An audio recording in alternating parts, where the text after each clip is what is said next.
My name's Sarah Bowers and we own Little Stour Orchard together with my husband. We've had it since 2011. We grow 3 types of apples, so we have Bramley, Discovery and Cox.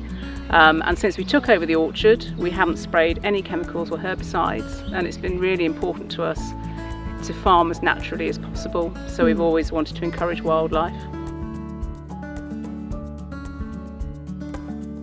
I read the book by Dave Goulson, Sting in the Tail, I think it was. I'm pretty certain, and funnily enough, it had been on my bookshelf for a long time. My mother-in-law gave it to us, and I actually did read it because I was becoming more interested in bees, and then I found out really through that about the trust, and so it sort of went from there really.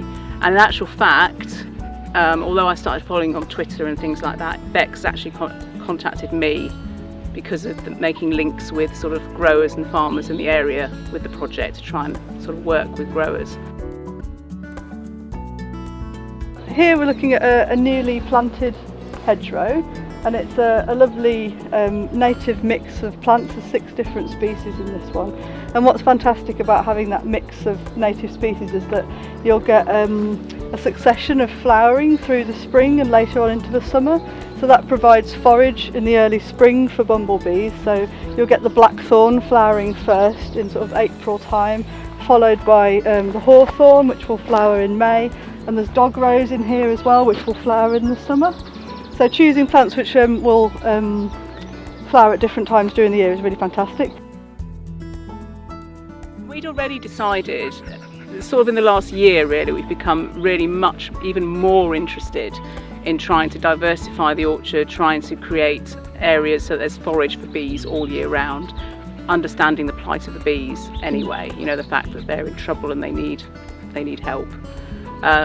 So we decided we wanted to try and change the orchard, put different things in, and I suppose working with the trust, it's useful to understand what is helpful to do, you know, if we're going along the right lines or if we need to do something different, you know. So it's been really helpful working with Bex.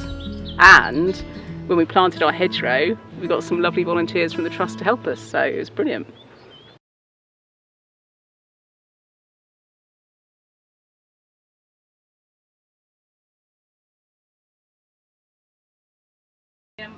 My concern is that we don't have the forage all year. That's the trouble. That's why But you're building it up, aren't you? I mean, you've got stuff around now. You've got the dandelions, you've got some of the white dove nettles, you've got some of the red campion as well. Have you got